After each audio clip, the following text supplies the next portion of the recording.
Millionaire was about to be scammed, but the delivery girl wrote one equation on a napkin and saved him. Before we begin this story, tell us in the comments, what's the most unexpected act of kindness you've ever witnessed? And at the end, don't forget to rate the story from 0 to 10. Enjoy.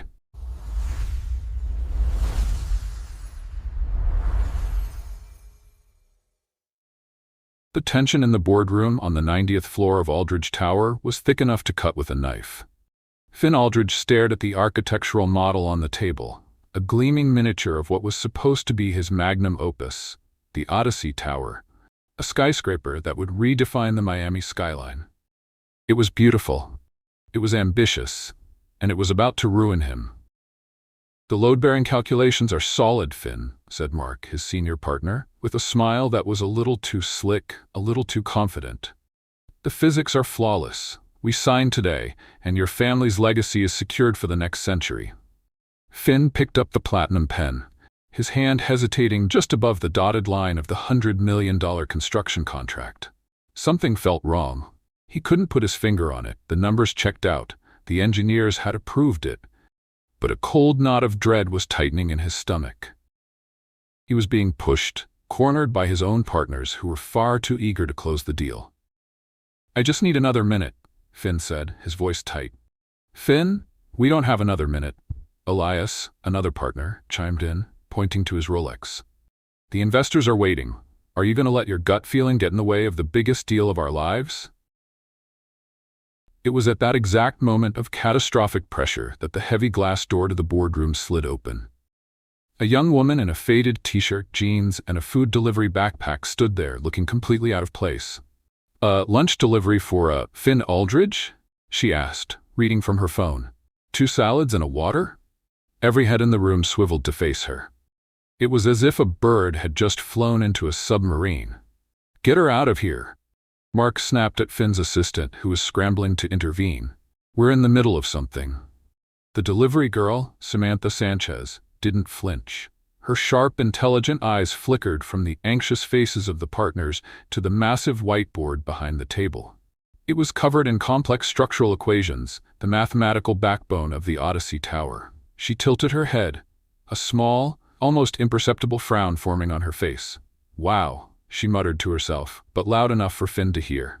"Whoever did that calculation forgot to account for harmonic resonance. At the first strong wind, this thing is going to sing itself apart." The room went dead silent. Finn's hand, still holding the pen, froze completely. He slowly turned his head to look at her. Mark let out a short, incredulous laugh. "Excuse me, what did you just say?" Samantha, realizing she'd spoken aloud, looked up, her cheeks flushing slightly. "Oh, sorry. I noticed the equation on the board." She pointed with a casual gesture.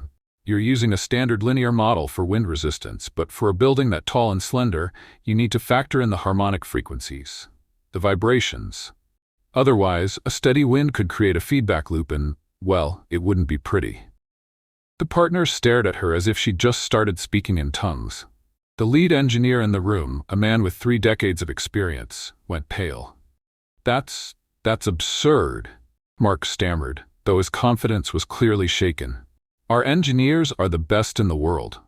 What would a delivery girl know about structural dynamics?"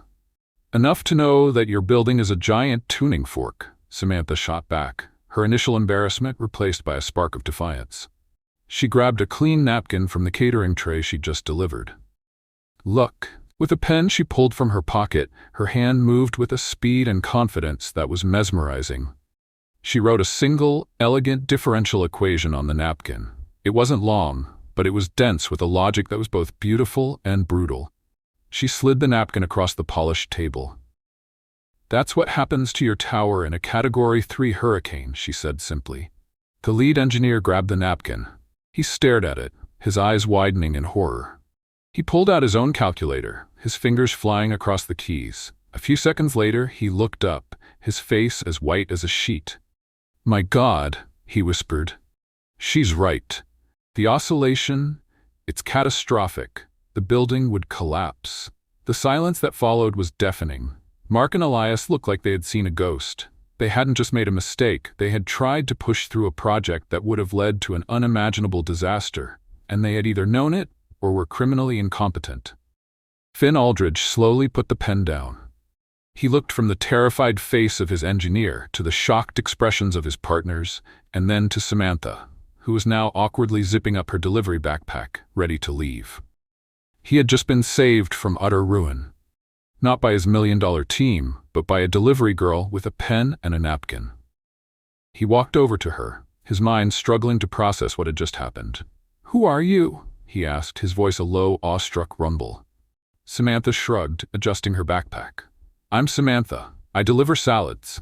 And apparently," she added with a pointed look at the shell-shocked engineer, "I also do freelance structural analysis. For a very high price." Finn couldn't help it. He let out a laugh. A real, genuine laugh of pure relief and disbelief. "You just saved me from the biggest disaster of my life." He looked around the room at the silent, humiliated faces of his partners. "Gentlemen, this meeting is over. Get out. All of you." Once they were alone, Finn turned back to Samantha. "I owe you more than I can say." He pulled out his checkbook. "How much?" "For the salads? It's $24.50, she said with a completely straight face. "Not for the salads," he said, a smile playing on his lips. "For saving my company. I'm serious. Name your price? 100,000? 200? Samantha paused. She looked at him, and for a moment he saw a flash of an old, tired sadness in her eyes before it was gone. "You know what?" she said. "There is something." She thought of the small, struggling community center where she volunteered, of the kids who dreamed of going to college but couldn't afford a math tutor. "I need $150,000, she said, her voice firm. "Done," he said, already writing the check. "But can I ask what for?" "I'm going to open a non-profit tutoring center," she explained, her eyes lighting up with a passion he found captivating. "For kids in my neighborhood, a place where they can learn math and science for free, a place to help them build their own towers." Finn stopped writing. He looked at her, at this extraordinary woman who had the mind of a genius and the heart of a saint, and he felt something shift inside him. He finished writing the check and handed it to her. "Here," he said. "And I have another offer. I want you to work for me. Here, as a consultant. I'll pay you whatever you want." Samantha took the check and looked at it, then back at him. She smiled, a soft, almost sad smile. "Thank you, Mr. Aldridge, but I'm not for sale." She tucked the check into her pocket. "I have my own dream to build now." She turned and walked to the door. "Wait," he called out. "Your napkin." He picked up the napkin with the life-saving equation and held it out to her. She just shook her head. "You can keep it," she said with a wink. "As a souvenir of the day a delivery girl saved your billion-dollar tower."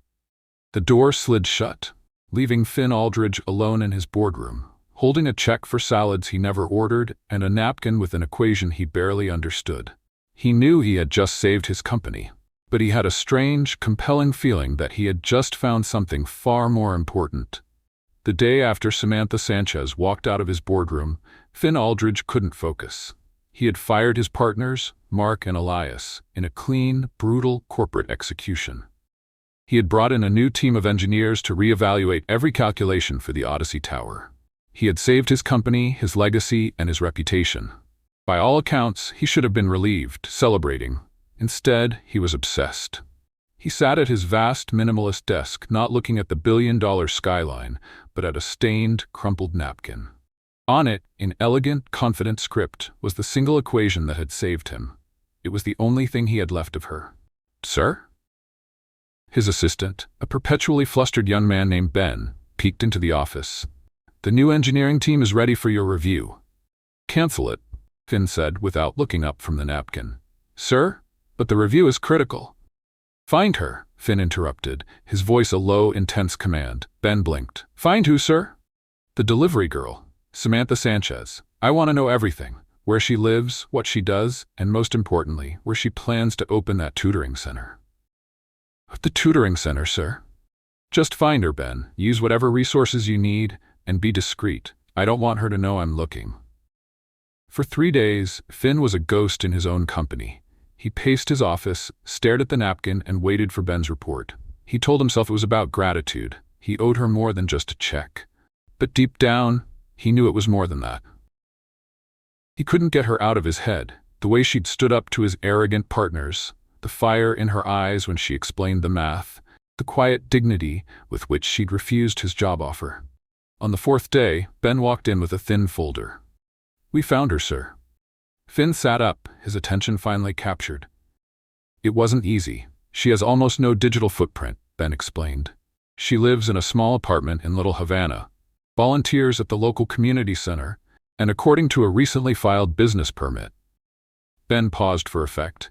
"She just leased a small, abandoned storefront a block away from the center. It seems she's already started building her dream." Finn stood up and walked to the window, a slow, determined smile spreading across his face.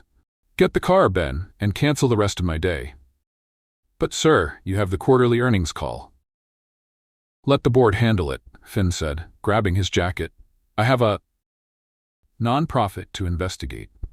The storefront was small, dusty, and in desperate need of a paint job. But to Samantha, it was the most beautiful building in the world. For the past week, she had been working tirelessly, cleaning, scrubbing, and drawing up plans. The $150,000 was a miracle, a gift that was finally allowing her to bring her dream to life. She was on a stepladder, trying to scrape old, peeling paint from the high ceiling when the bell above the door jingled. She nearly fell off the ladder in surprise. "Sorry, we're not open yet," she called out, not turning around, her face smudged with dust and paint. "I was actually hoping to speak with the owner," a deep, familiar voice said. Samantha froze. She slowly turned on the ladder, her heart pounding. Leaning against the doorframe, looking impossibly out of place in his perfectly tailored suit, was Finn Aldridge. "What are you doing here?" she asked, her voice a mix of shock and suspicion. "Market research," he said with a half-smile, his eyes taking in the chaotic but hopeful scene. "I'm considering expanding into the educational sector." Samantha climbed down from the ladder, wiping her hands on her jeans. She crossed her arms, her old defiance instantly returning. "Right, a billionaire CEO suddenly interested in a nonprofit in Little Havana. How did you find me?"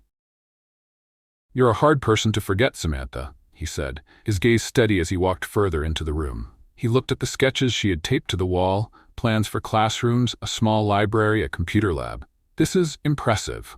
"It's a start," she said, her tone still guarded. "So why are you really here, Mr. Aldridge? Did you come to offer me another job? Because the answer is still no." "Actually," he said, turning to face her, "I came to ask for one." She blinked, completely thrown off. "You want a job? Here?" "I'm an excellent consultant," he said, a playful glint in his eye. "I have some experience in building things, and I work for free." Samantha let out a short, incredulous laugh. "You're not serious." "I'm completely serious," he insisted, his expression turning more earnest. "Samantha, what you did in that boardroom, it wasn't just about the math, it was about integrity. You have something that most people in my world have lost. And this place," he gestured around the dusty room, "this dream of yours, it's real. It matters, and I want to be a part of it, in any way I can." She studied him for a long moment, trying to find the catch. Men like Finn Aldridge didn't do things without a reason. "Why?" she asked bluntly. "What do you get out of this?" He sighed, the playful facade dropping away, replaced by a surprising vulnerability. "Peace, maybe? A reminder that there's more to life than quarterly reports and stock prices." He looked at her, his gaze so intense it felt like he was seeing straight into her soul. "Honestly, I don't know. I just know that since you walked out of my office, I haven't been able to stop thinking about you. And I had to see you again." His honesty was disarming. Samantha felt the protective walls she had built around herself begin to crack. "I don't need your money, Finn," she said, her voice softer now. "I'm not offering money," he countered gently. "I'm offering my time, my expertise. Let me help you with the business plan. Let me connect you with suppliers for the computers. Let me be your partner in this." He paused. "Please?" She was about to refuse, to send him back to his world of glass towers and platinum pens. But then she looked at him. This powerful man, standing in her dusty, half-finished dream, asking to help, not as a billionaire, but as a person.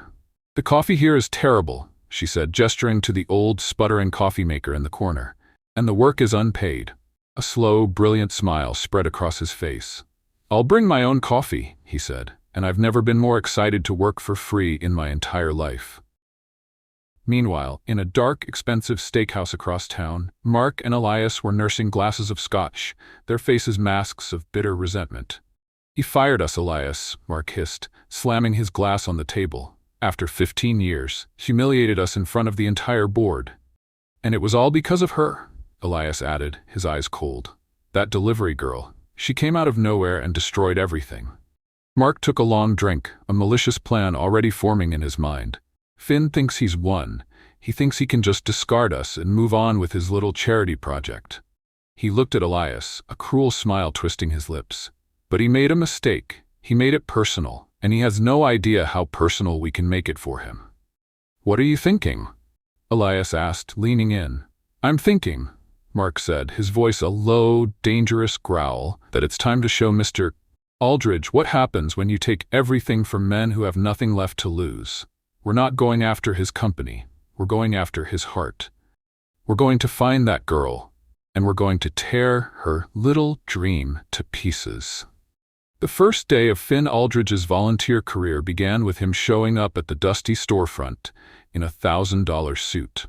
Samantha, who was wearing paint-splattered overalls and had a streak of white primer in her hair, just stared at him, hands on her hips. "Are you here to negotiate with the Dust Bunnies?" she asked, an amused smirk on her face. "Because I don't think they're open to a merger." Finn looked down at his pristine Italian leather shoes, then at the chaotic scene of renovation around him. He looked like a penguin at a paint party. "I came straight from a meeting," he said, a little defensively. "Right?" she said, handing him a paint roller. "Well, the Dust Bunnies have a strict dress code. And it's not that." What followed was an hour of the most endearingly incompetent manual labor Samantha had ever witnessed. Finn, a man who could command a boardroom with a single glance, was utterly defeated by a can of paint. He got more on his clothes than on the wall, managed to trip over a drop cloth, and at one point tried to open a bucket of plaster with the tip of his car key. "You're gonna break it," Samantha laughed, finally taking the bucket from him. "You have to pry it open gently, like this." "In my defense," he said, watching her effortlessly pop the lid open, "my usual method for opening things involves asking someone to do it for me." "Well, welcome to the real world, Mr. Aldridge," she teased, handing him a brush. "Here, we open our own buckets."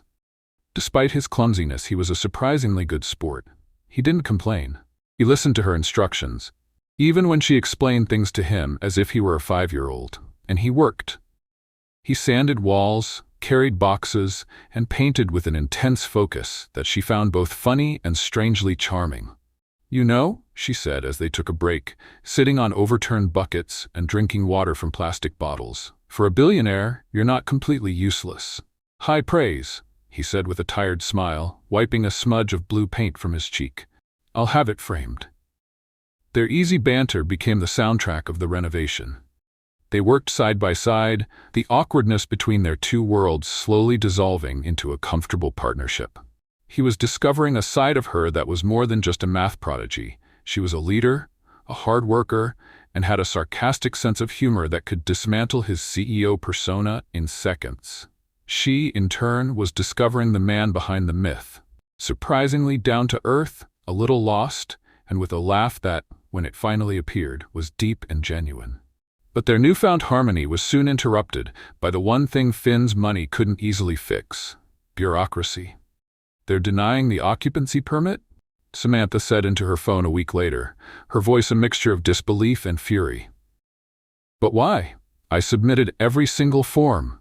She was sitting on a pile of lumber in the middle of the half-finished center, her dream hitting a brick wall.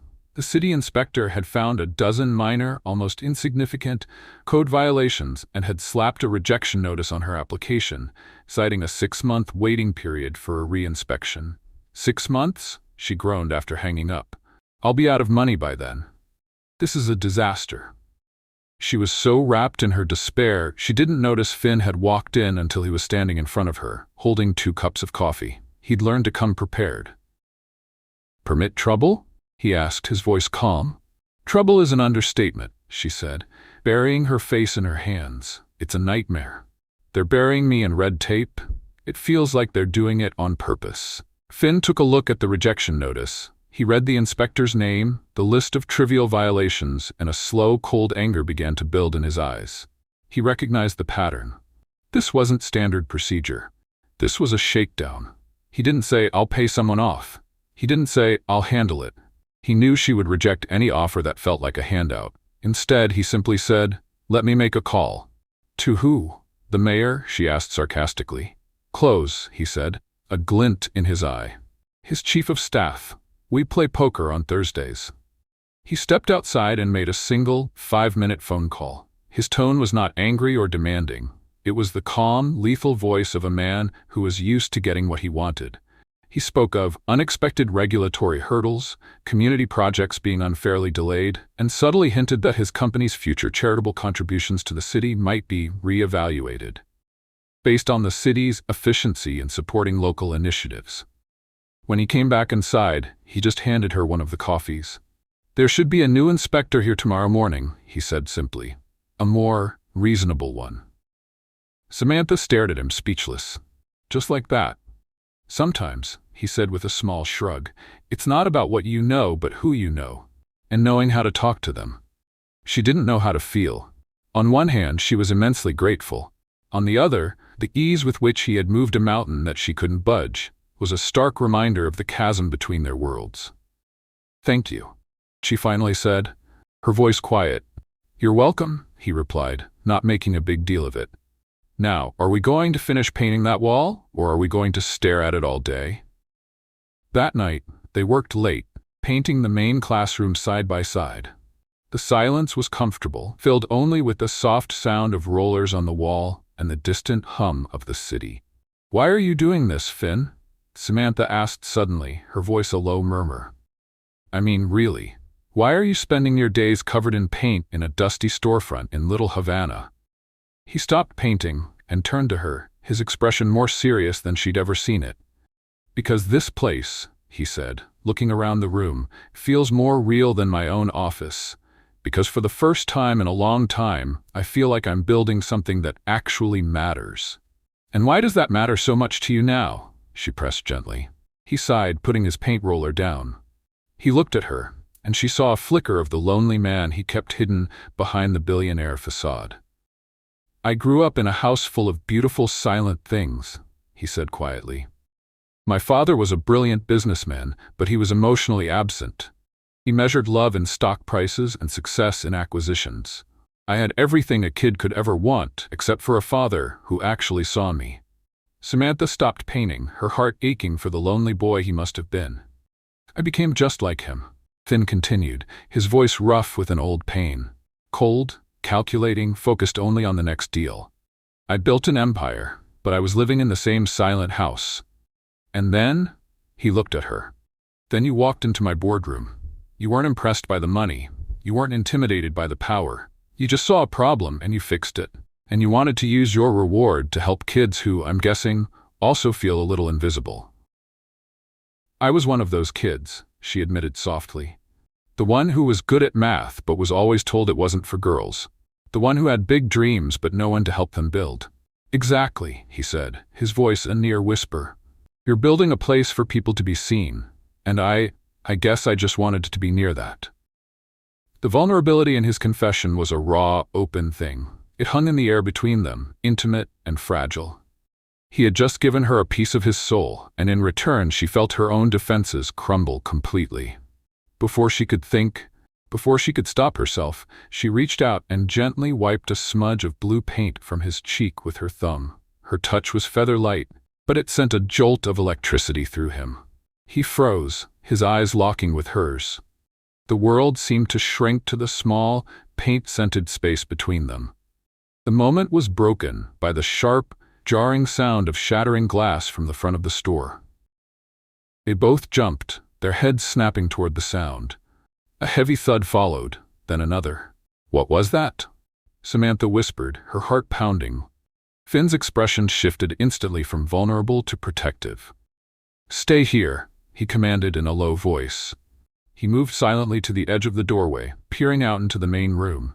The front window of the storefront had been completely shattered. 2 large rocks lay on the floor amidst a sea of broken glass, and spray-painted across her newly painted walls in crude, angry red letters were the words, "Get out." Samantha gasped, her hand flying to her mouth as she saw the destruction. Her dream, their shared project, had been violated, desecrated.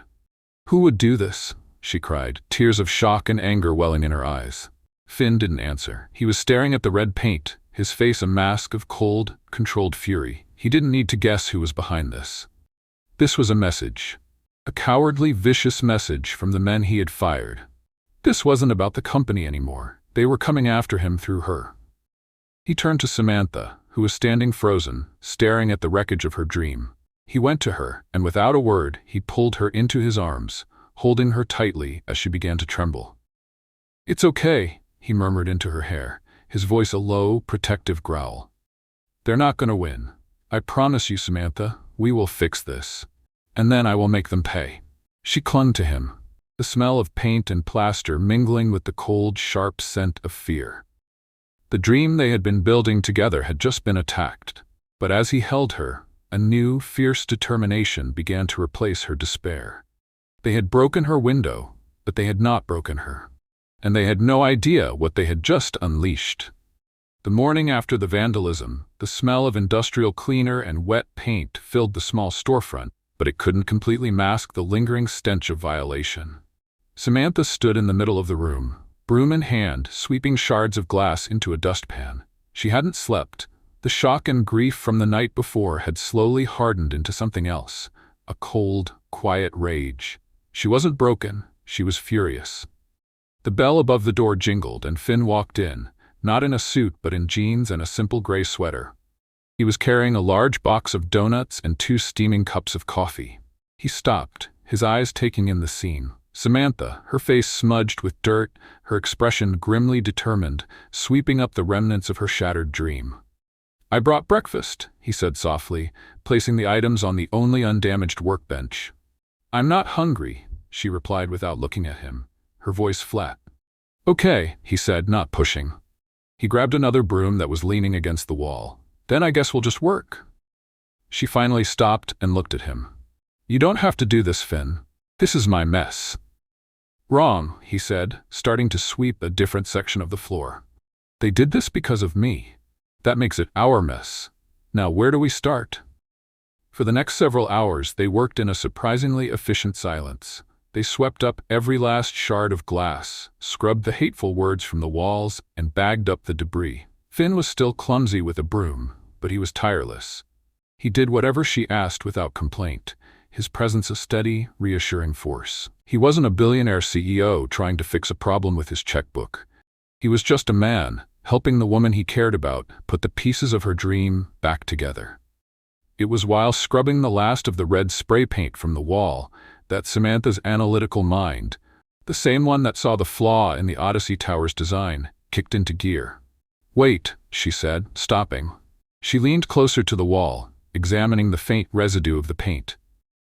"This isn't standard spray paint." Finn stopped his own work and came over. "What do you mean?" "It's too thick. The pigment is different," she explained, her brow furrowed in concentration. "This is industrial-grade epoxy paint, the kind you use for marking shipping containers or industrial machinery. You can't just buy this at a hardware store." He looked at her, a slow, impressed smile spreading across his face. "How on earth do you know that?"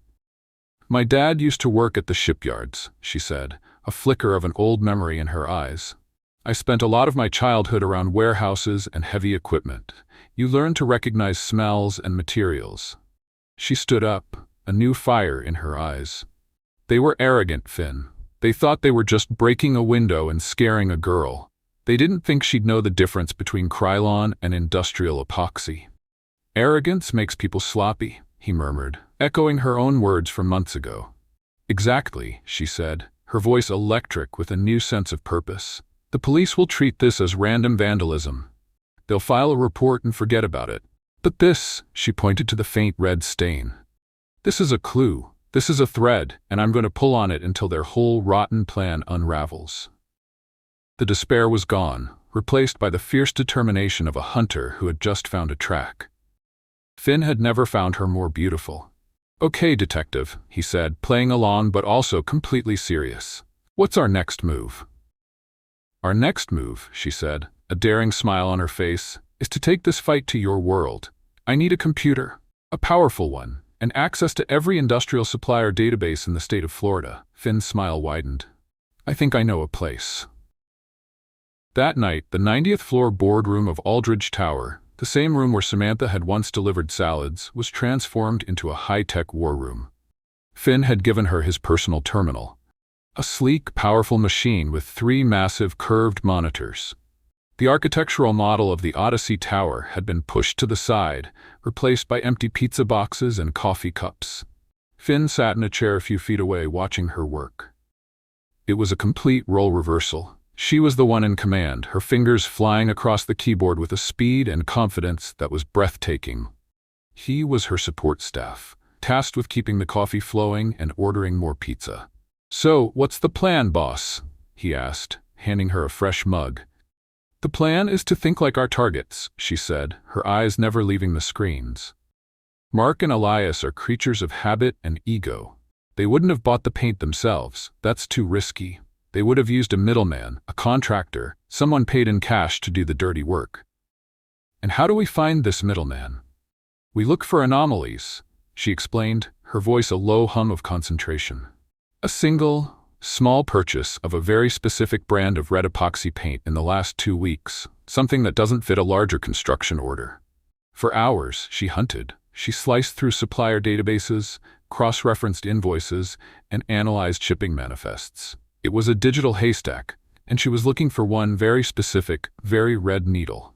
Finn watched, completely captivated. He had seen the best data analysts in the world at work, but he had never seen anyone with her intuition. She didn't just process data, she felt it. She saw patterns where others only saw noise. They're smart, she muttered around 2 a.m., her voice hoarse with exhaustion. They routed the purchase through a shell company. A dead end? Finn asked, a note of disappointment in his voice. There's no such thing as a dead end, she replied with a grim smile. Just a longer road. She kept digging, her mind a whirlwind of logic and deduction. She wasn't just following a trail. She was thinking like her enemies, anticipating their moves, looking for the one tiny, arrogant mistake they were sure to have made. There, she whispered suddenly, her voice electric with discovery. Gotcha. What is it? Finn leaned in, his shoulder brushing against hers. The brief contact sent a jolt through both of them, a reminder of the kiss that had started this strange, intense partnership. The shell company, she explained, pointing to a line of code on the screen. It's registered to an address in Coral Gables, a P.O. box. But the payment for the P.O. box rental was made with a personal credit card. She started typing furiously. They got lazy. They thought no one would ever dig this deep. A few more keystrokes and a name flashed on the screen. It wasn't Mark or Elias. It was a name neither of them recognized. Javier Moreno, she read aloud. Registered address, a warehouse district down by the port. A contractor, Finn said. A cold, hard edge to his voice. He was already pulling out his phone. What are you doing? She asked. Calling my head of security, he replied, his tone all business. Marcus is ex-military. He's very good at persuasive conversations. While they waited for Marcus to work his magic, a profound exhaustion finally washed over Samantha. Her head drooped, her eyelids grew heavy. Hey, Finn said softly, placing a gentle hand on her shoulder. You did it. You found him. You can rest now. She just nodded, too tired to speak. He gently guided her from the chair to the large, plush sofa in the corner of his office. She curled up on it, asleep, almost before her head hit the cushions. He took off his own suit jacket and carefully draped it over her. He stood there for a long moment, watching her sleep. He looked at her face, softened in slumber, the fierce warrior now a vulnerable, exhausted woman. The protective urge he felt was so powerful, it was a physical ache in his chest. He had seen her at her strongest, a force of nature. And now, seeing her like this, so completely trusting and unguarded in his office, he knew he was completely, irrevocably in love. He gently brushed a strand of hair from her forehead, his touch as light as a whisper. You shouldn't. This wasn't the time. She was exhausted, vulnerable. But he couldn't help himself. He leaned down, his lips just a fraction of an inch from hers, when his phone buzzed violently on the desk. He flinched back, a silent curse on his lips. It was Marcus. "We have him," Marcus's voice said, crisp and professional. "And Mr. Moreno is very eager to talk." Finn closed his eyes, a wave of triumph and frustration washing over him. He looked back at Samantha, still sleeping peacefully, completely unaware of the victory she had just secured, and of the kiss that had been stolen away. "I'm on my way," Finn said into the phone, his voice a low growl. The fight wasn't over. But now, they had a weapon, and Mark and Elias had no idea what was coming for them. The interrogation of Javier Moreno was short, brutal, and deeply satisfying. Faced with a recording of his own voice admitting to the vandalism, a mountain of digital evidence meticulously compiled by Samantha, and the quietly terrifying presence of Marcus, Finn's head of security, Moreno crumbled in under 10 minutes. He confessed to everything, detailing how Mark and Elias had hired him, paid him in cash, and given him specific instructions to make the attack on the tutoring center look like random vandalism. He gave us a full, signed confession. Marcus reported to Finn over the phone, his voice grimly satisfied. "We have them, sir. They're finished." But Finn knew it wasn't that simple. Mark and Elias were rats backed into a corner. And rats are most dangerous when they have nowhere left to run. "They won't go down quietly, Marcus," Finn said, his eyes on Samantha, who was pacing nervously in his office. "They're going to try something else, something desperate." His prediction came true less than 24 hours later. But the attack didn't come through legal channels or corporate maneuvering. It came through the court of public opinion. The headline on a notorious online tabloid screamed across Samantha's phone screen. "From delivery girl to billionaire's bed. The shocking truth behind Finn Aldridge's new charity case." Samantha's blood ran cold as she scanned the article. It was a vicious, calculated character assassination. It painted her as a conniving gold digger who had staged the initial encounter in the boardroom, seducing a vulnerable Finn to get her hands on his fortune. The article twisted her dream of the tutoring center into a clever front for embezzling funds and included out-of-context photos of them working late at the office, implying a sordid affair. The final brutal blow was a quote from a concerned former colleague, clearly Mark or Elias, saying, "She saw a broken man and took advantage of him. It's a classic story of ambition and deceit." "This is a lie," Samantha whispered, her voice shaking as she held out the phone to Finn. "All of it." Finn read the article, his face a mask of cold, controlled fury. The air in the room grew heavy, charged with his silent rage. "I knew they'd try something," he said, his voice a low growl. "But I never imagined they'd stoop this low." Tears of anger and humiliation welled in Samantha's eyes. "They're calling me a gold digger. They're making it sound like I use the children, the center, like it's all a scam." "I know," he said, his voice softening as he saw the hurt and fear on her face. He walked over to her, his presence a commanding force. "And we are going to fight this, together." "But how?" she asked, her voice full of despair. "The article is everywhere. People will believe it." "Let them," he said, his eyes burning with a fierce determination she had never seen before. "The truth is more powerful than any lie. And our truth," he added, his voice dropping to an intimate whisper, "is something they can't even begin to understand." Just then, his private phone rang. It was Arthur Covington, the elderly and deeply conservative chairman of the Aldridge Tower Board. Finn's expression hardened. "The first wave of the attack," he said grimly before answering. "Arthur?" He listened for a moment, his jaw tightening. "Yes, I've seen it. No, it's not true. I understand the board's position. An emergency meeting? Of course. 1 hour."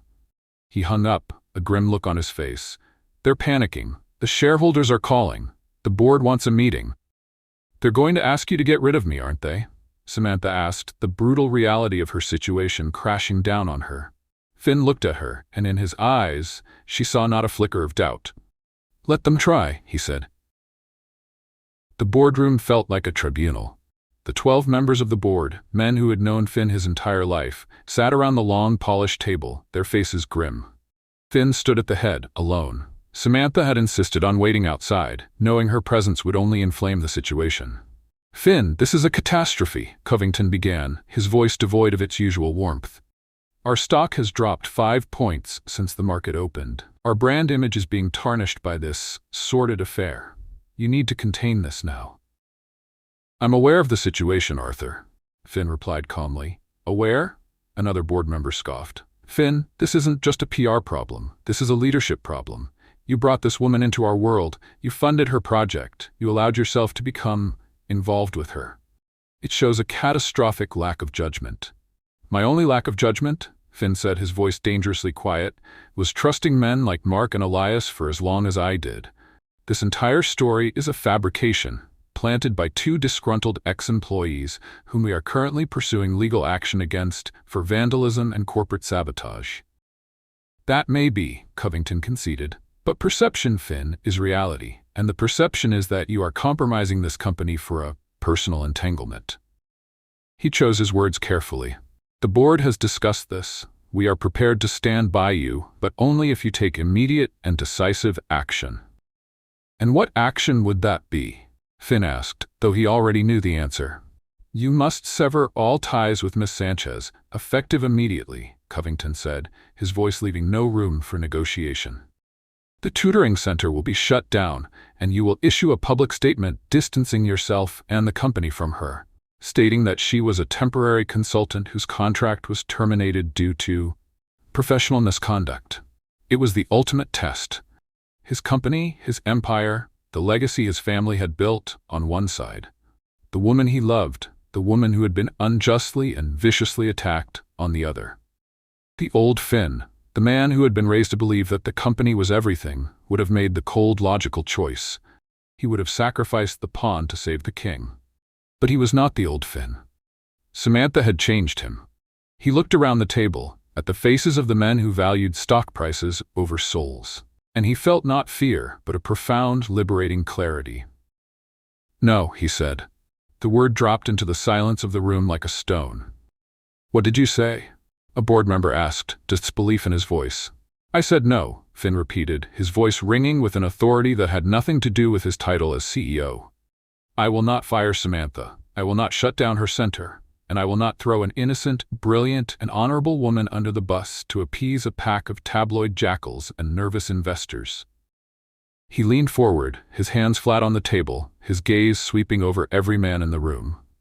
For years I have run this company exactly as you and my father taught me, with logic, with ruthlessness, with a singular focus on the bottom line. And we became rich, but we did not become great. He stood up straight, his posture radiating a new kind of power. One that came not from a balance sheet but from conviction. Samantha Sanchez, the delivery girl you are also quick to dismiss, has done more in a few months to give this company a soul than we have in the last decade. She has brought innovation, integrity, and a humanity that this place has been sorely lacking. She is the best thing that has ever happened to Aldrich Tower, and she is the best thing that has ever happened to me. Finn, be reasonable, Covington pleaded, his face ashen. If you don't do this, the board will be forced to call for a vote of no confidence. You could lose your position as CEO. Finn smiled, a slow, fearless smile that stunned them all into silence. Then let them vote, he said. Because if the price of being the CEO of this company is to sacrifice the one person who has shown me what it means to be a decent human being, then it's a price I am no longer willing to pay. He turned and walked towards the door. You have until the end of the day to decide which side of history you want to be on, gentlemen, he said without looking back. The side that protects its assets, or the side that protects its soul. He walked out, leaving the most powerful men in Miami, sitting in stunned, absolute silence. He found Samantha waiting in his outer office, her face a mask of anxiety. She had heard his raised voice through the thick wooden door. You just risked everything, she whispered, her eyes wide with a mixture of terror and awe. For me. There was no risk, he said, walking up to her and taking her hands. It wasn't a choice.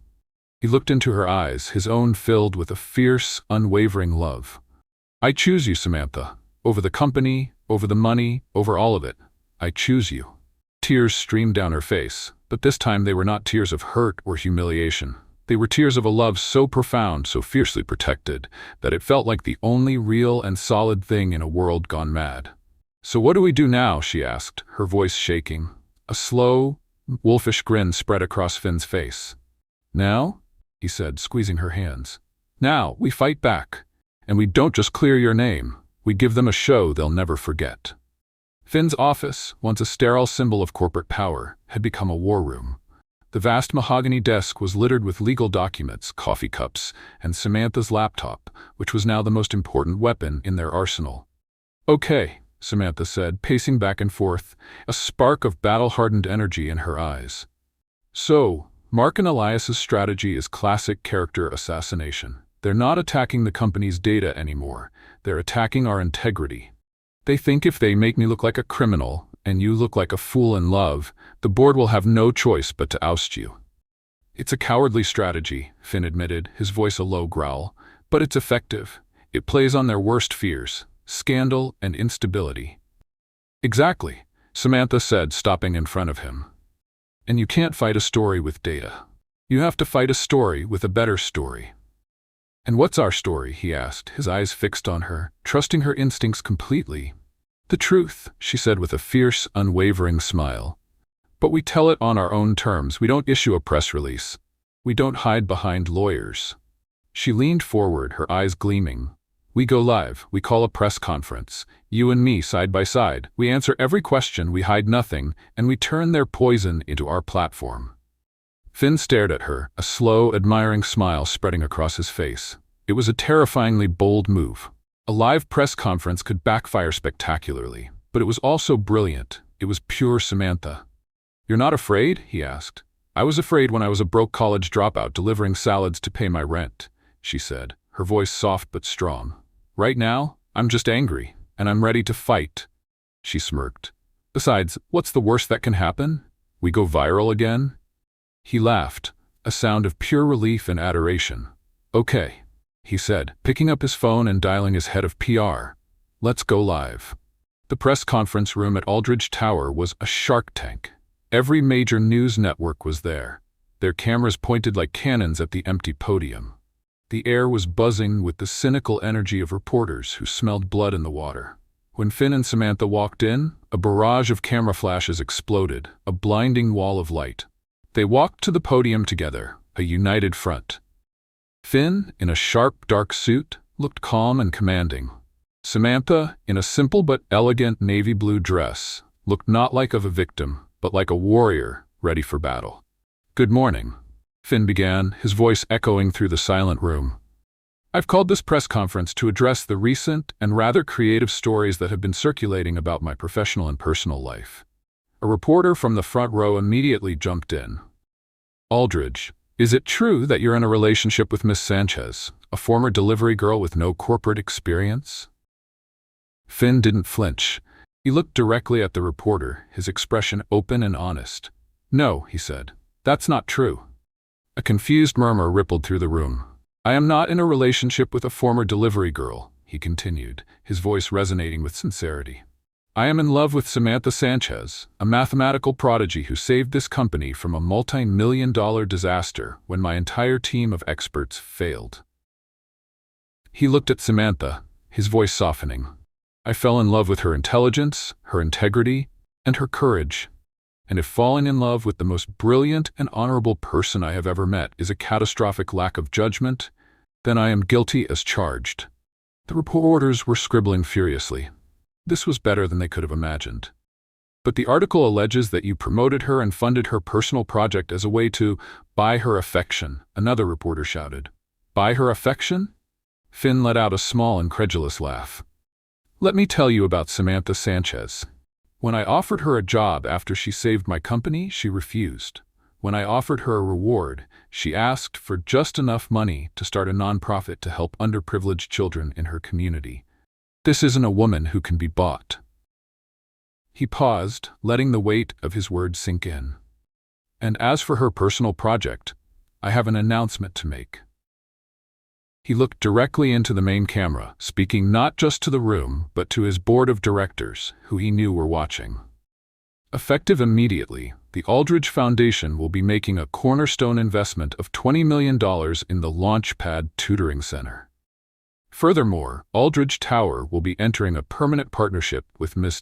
Sanchez's project, providing resources, mentorship, and technology to ensure that every child with a dream has the tools to build it. A collective gasp went through the room. He hadn't just defended her. He had just bet a significant portion of his company's philanthropic future on her. It was a stunning public declaration of faith. A notoriously aggressive blogger from the back of the room, someone Samantha recognized from the tabloid that had first published the story, shouted, "That's all very noble, Mr. Aldridge, but how can we trust the judgment of a woman who, according to your own former partners, staged the entire incident to get your attention?" This was it, the final attack. Finn looked at Samantha. She gave him a small, almost imperceptible nod. The signal. "That's an excellent question," Finn said, his voice now cold as ice. "It's true that my former partners, Mark and Elias, have been very vocal with their concerns. They paint a picture of a manipulative woman and a foolish CEO." He paused. "But what if I told you that the real scam wasn't Samantha Sanchez trying to get my attention, but two disgruntled executives trying to destroy an innocent person to cover up their own crimes?" He pulled out a small audio player. "A few days ago, Miss Sanchez's tutoring center was vandalized. The police initially treated it as a random act, but Miss Sanchez, with her brilliant analytical mind, found a clue the police missed. That clue led us to a contractor named Javier Moreno. And Mr. Moreno," Finn said, a grim smile on his face, "was very talkative." He pressed play. Moreno's voice, clear and terrified, filled the silent room. "It was them. Mark and Elias. They paid me in cash. They said to break the windows, spray paint a threat. They wanted to scare her. They said she was a problem that needed to be taken care of. They were furious that she had exposed their incompetence with the Odyssey Tower project." The silence in the press room was absolute. The reporters were stunned. They didn't just have a story about a corporate romance. They had a story about conspiracy, sabotage, and criminal intimidation. "We are not the ones with something to hide," Finn said, his voice ringing with authority as he took Samantha's hand in front of the world. "Our story is not a scandal. It's a love story. It's a story about a good person who was attacked for doing the right thing.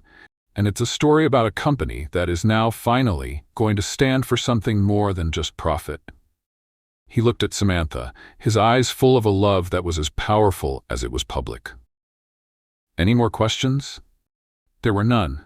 The sharks were in a feeding frenzy, but for once, they weren't after him. They were after Mark and Elias. As they walked out of the press room, surrounded by a new barrage of flashes, but this time with a different energy, Samantha leaned in and whispered, "That was quite a show, Mr. Aldridge." "I believe," he whispered back, squeezing her hand. The exact words were, "a show they'll never forget." Back in his office, with the door finally closed to the outside world, the adrenaline began to fade, leaving a quiet, profound sense of peace. They stood by the large window, watching the news alerts light up their phones. The story had exploded. Mark and Elias were finished. "You didn't have to do that," Samantha said softly, referring to the $20 million investment. "Risk your position with the board like that." He turned to her, his expression more serious than ever. "For years I built this company on logic and calculations. Everything was a number on a spreadsheet." He took her hands, his gaze unwavering. "You taught me that the most important things in life can't be quantified. Integrity, courage, love." He gently cupped her face, his thumb brushing away a tear she didn't realize had fallen. "I love you, Samantha. That's the only calculation that matters to me now." "I love you too, Finn," she whispered, her voice thick with emotion. He smiled, a true, unguarded smile that she had never seen before. "So," he said, a playful light returning to his eyes, "now that we've taken down the bad guys and saved the day, does this mean I can finally get that promotion from unpaid volunteer to official coffee fetcher at the launch pad?" She laughed, a real, joyful sound that filled the room. "I think," she said, pulling him closer by his tie, "we can negotiate the terms of your new position." The aftermath of the press conference was a hurricane of headlines, flashing news alerts, and ringing phones. Mark and Elias were finished, their names and faces plastered across every financial news outlet, not as powerful executives, but as disgraced criminals. The story of the delivery girl, who saved a billionaire and took down a corporate conspiracy, was the talk of the nation. But in the quiet of Finn's penthouse, surrounded by the aftermath of their war room, pizza boxes, legal pads, and coffee cups, all that mattered was the silence between them. The battle was over. They had won. "So," Samantha said, breaking the quiet as she looked at the city lights twinkling below, That was eventful. Finn let out a laugh, a sound of pure, unadulterated relief. He walked over to her, pulling her into an embrace that was both tender and triumphant. Eventful is one word for it. He murmured into her hair. I was thinking more along the lines of, perfect. She laughed, her body finally relaxing against his. You were incredible up there, Finn. You didn't just defend me, you celebrated me. How could I not? He said, pulling back to look at her, his eyes full of a love so profound it was breathtaking. You're the most incredible person I've ever met. His phone buzzed on the table, a sharp, insistent sound. It was followed by another and another. Ben, his assistant, was likely forwarding messages from the board, from investors, from the press. You should probably get that, Samantha said, though she didn't move from his arms. No, he said, his gaze unwavering. Not tonight. Tonight is for us. He gently took her hand. Come on, let's get out of here. I want to go to our place. Our place? She asked, a curious smile on her face. The launch pad, he said, his own smile mirroring hers. I have a feeling that's where our real work begins. When they arrived at the small storefront in Little Havana, the scene that greeted them was not one of destruction, but of quiet reverence. The shattered front window had been boarded up, and someone had taped a child's drawing to the wood, a colorful crayon depiction of a rocket ship soaring towards the stars. Taped next to it was a note written in a neat adult hand. Thank you for believing in our kids. Samantha's eyes filled with tears as she read it. This was why she had fought. This was what it was all for. They spent the next hour just being together in the quiet, dusty space. They swept up the last of the debris, not as a chore, but as a ritual. With each sweep of the broom, they were clearing away the last remnants of the attack, reclaiming their space, their dream. You know, she said as they sat on overturned paint buckets, sharing a bottle of water. For a billionaire CEO, you're surprisingly good at cleaning up messes. I'm learning, he said, his shoulder brushing against hers. You're a very good teacher. They were about to share a kiss, a quiet celebration of their victory, when the bell above the door jingled, startling them. Arthur Covington, the chairman of the board, stood in the doorway, his elderly frame silhouetted against the streetlights. He looked out of place, a figure from another world. Finn stood up instantly, his body tensing, placing himself slightly in front of Samantha. Arthur, I wasn't expecting you. I'm sure you weren't, Covington said, his voice weary. He stepped inside, his eyes taking in the humble surroundings, the boarded-up window, the lingering smell of paint. He looked at Finn, then at Samantha, and a long, heavy sigh escaped his lips. The board has voted, Finn, he said, his tone formal. Samantha held her breath. This was it, the final consequence. And, Finn asked, his voice steady, ready for the fight.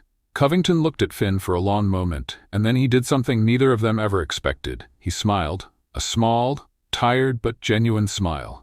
And we have decided unanimously that we have never been prouder of our CEO.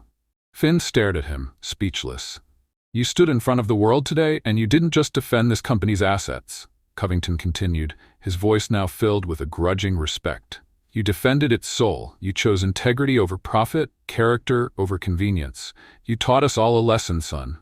A lesson this board had long forgotten. He turned to Samantha. And you, Wick Sanchez, we owe you a profound apology for doubting you, for underestimating you. You are a remarkable woman. Samantha didn't know what to say. Thank you, sir. The Aldrich Foundation's $20 million investment in this center has been approved and fast-tracked, Covington announced. And the board has also approved an additional $5 million grant, effective immediately, to repair the damages and expand the facilities. He handed Finn a folder. The funds are already being transferred. He turned to leave, but paused at the door. Oh, and Finn? Yes, Arthur? Your father would have been incredibly proud of the man you became today. With that, he was gone, leaving a stunned silence in his wake. Finn and Samantha just looked at each other, the weight of their victory finally completely sinking in. Well, Samantha said, a slow, brilliant smile spreading across her face. I guess they're not going to fire you after all. I guess not, Finn laughed, pulling her into his arms. But I have to admit, I was a little excited at the prospect of being your full-time, unpaid coffee fetcher. The position is still open, she teased, wrapping her arms around his neck. He kissed her then, a deep, joyful kiss that tasted of victory, of relief, and of a future that was suddenly, gloriously wide open. The next morning, when they arrived at the launch pad, they were greeted by an incredible sight. A dozen people from the neighborhood were already there. Parents, teenagers, even a few of the kids who attended the after-school program at the community center. They were armed with brooms, paintbrushes, and boxes of donuts. "We heard what happened," said a woman named Maria, whose son was one of Samantha's most promising students. "And we heard what you're building here. This place isn't just your dream anymore, Samantha. It's ours, too. We're here to help." Tears streamed down Samantha's face as she looked at the small crowd of volunteers. Finn stood beside her, his arm around her, equally moved. The day was a beautiful, chaotic blur of activity. The sound of hammers and laughter filled the air. Finn, a billionaire who commanded a global empire, spent the day hauling lumber and painting walls, alongside a plumber, a school teacher, and a retired grandmother who gave him unsolicited advice on his painting technique. He had never been happier. By the end of the day, the storefront was transformed. The broken window was replaced, the walls were freshly painted, and the hateful words were gone, replaced by a mural of a rocket ship designed by the kids themselves. It was more than just a renovation. It was a community coming together to build something beautiful out of an act of ugliness. As the sun set, casting a warm, golden glow over their work, Finn took Samantha's hand. "Come with me," he said. "There's one more thing I want to show you." He drove her not back to his penthouse, but to a part of Aldridge Tower she had never seen. They took a private elevator to the very top, and when the doors opened, she gasped. They were in a secret rooftop garden, a hidden oasis of green in the middle of the concrete jungle. Lanterns glowed among lush trees, a small stream gurgled over smooth stones, and the air smelled of night-blooming jasmine. "What is this place?" she whispered, looking around in awe. "It's my sanctuary," he said, leading her to a small, secluded bench overlooking the city. "The silent house I told you about. This was the only room that wasn't quiet. I used to come here when the pressure of being Finn Aldridge became too much." They sat in a comfortable silence for a moment, the city sprawling out beneath them like a carpet of stars. "It all started with an equation on a napkin," he said, his voice a low, soft rumble. He reached into his jacket pocket and pulled out that same crumpled napkin, now carefully preserved in a small leather case. "You saved me that day, Samantha. Not just from a bad business deal, but from a life I didn't realize was so empty." He turned to her, his eyes full of a love so deep it was an ocean. "You came into my silent house, and you filled it with laughter, with passion, with purpose. You filled it with music." He took her hand, his thumb gently stroking her knuckles. "I'm not the same man who met you in that boardroom. You taught me that my legacy isn't in the towers I build, but in the lives I touch, and there is no life I want to touch more, for the rest of my life, than yours." He slid off the bench and knelt before her, right there in their secret garden in the sky. He opened a small black box, and inside was a ring that took her breath away. It wasn't a massive, ostentatious diamond. It was a delicate, intricate band of white gold, designed to look like a sine wave with a single perfect diamond at its crest. "It's a sine wave," she whispered, recognizing the shape from her own equation. "For harmonic resonance," he said, his voice thick with emotion. "To remind me that you are the frequency that my soul was always meant to tune into." Tears streamed down her face as she looked at him, the man who remembered every detail, the man who had seen her, truly seen her, from the very beginning. "Samantha Sanchez," he said, his voice shaking slightly. "You are my partner, my conscience, my home. You saved me in every way a person can be saved. Will you do me the profound honor of marrying me?" She couldn't speak. She just nodded, sobbing and laughing at the same time. "Yes," she finally managed to whisper. "Yes, you brilliant, crazy, wonderful man, yes." He slipped the ring onto her finger, a perfect fit. He stood and pulled her to her feet, into a kiss that was a culmination of their entire, impossible journey. It was a kiss that sealed their past, their present, and all their tomorrows. In their secret garden, high above a city that no longer felt cold and indifferent, the delivery girl and the billionaire had finally, completely, found their way home. The months following the proposal were a whirlwind of joy, planning, and hard work. The launchpad, with the full backing of the Aldrich Foundation and the heart of the community, flourished. The once dusty storefront was now a vibrant hub of learning and laughter, filled with kids who had once been told they couldn't, now proving they could do anything. Finn, for his part, had never been happier. He had found a new purpose, not in building skyscrapers, but in building futures. He and Samantha worked side by side, a true partnership in every sense of the word. He handled the logistics and funding. She provided the vision and the soul. They were a perfect equation. Their wedding was not the grand society event people might have expected from a billionaire CEO. Instead, it was a simple, intimate ceremony held in the one place that truly represented their story, the main classroom of the launchpad, surrounded by the very children whose lives they were changing. Samantha walked down an aisle lined with crayon drawings of rocket ships and stars, wearing a simple but elegant white dress. Finn waited for her at the makeshift altar, his eyes full of a love so profound it seemed to fill the entire room. There were no press, no investors, just 50 of their closest friends and the community that had embraced them. "Finn," Samantha said in her vows, her voice thick with happy tears, "you came into my life looking for a business partner, but you became the partner of my heart. You saw the best in me, even when I was covered in paint and despair. You taught me that it's okay to dream big, and then you gave me the tools to build those dreams." "Samantha," he replied, his own voice choked with emotion, "you walked into my silent, empty boardroom and you filled my life with color, with laughter, with purpose. You looked at a broken man who only knew how to build towers of steel and glass, and you taught him how to build a home. You are my harmonic resonance, the frequency my soul was always meant to find." When they kissed, the small room erupted in a joyful cacophony of children's cheers and heartfelt applause. It was perfect. It was real. 2 years later, the office on the 90th floor of Aldrich Tower looked different. The minimalist, sterile decor had been replaced. A colorful, slightly messy finger painting was framed on the wall behind Finn's desk. A small, well-loved teddy bear sat on the edge of the leather sofa.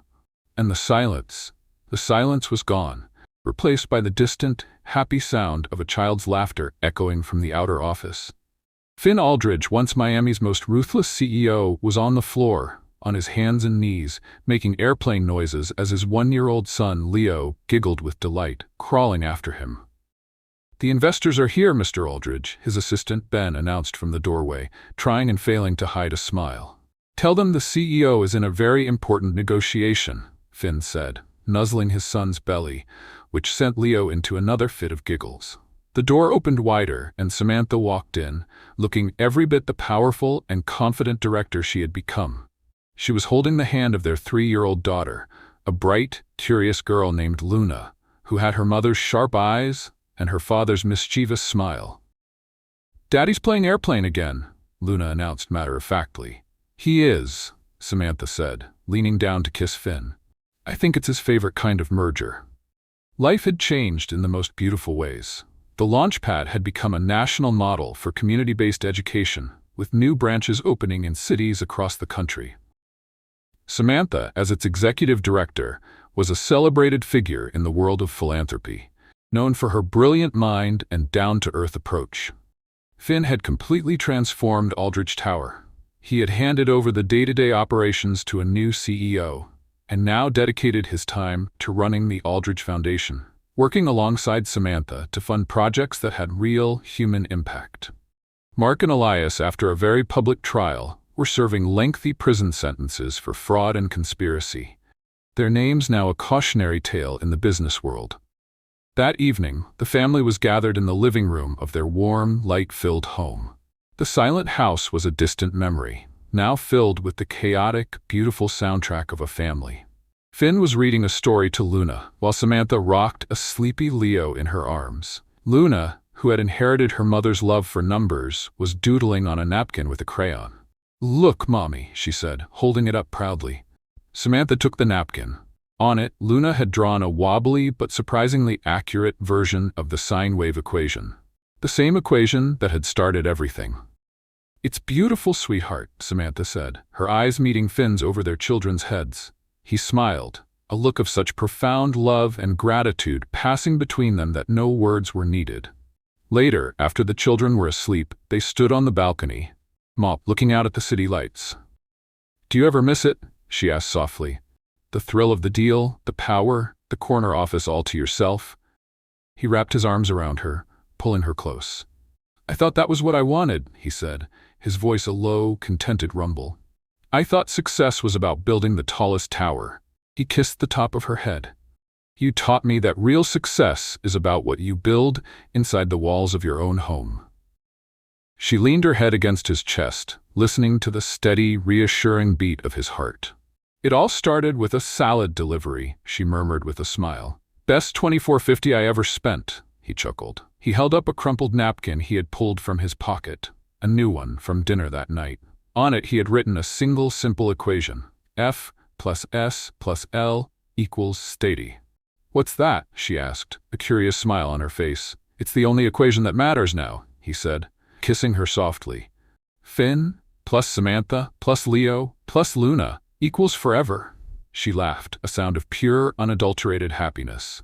And as they stood there, wrapped in each other's arms, they knew their love was the one structure that would never collapse, the one perfect equation that had finally, completely saved them both. What did you think of the story of Finn and Samantha? On a scale of 0 to 10, how would you rate their journey from a business deal to true love? Let us know your thoughts in the comments. And for everyone who has stayed with us until the very end, who believes that the right person can solve the most complicated equation in our hearts, please comment equation of love. We are so grateful to share these stories with you. Thank you for watching, and don't forget to subscribe for more narratives that will change the world.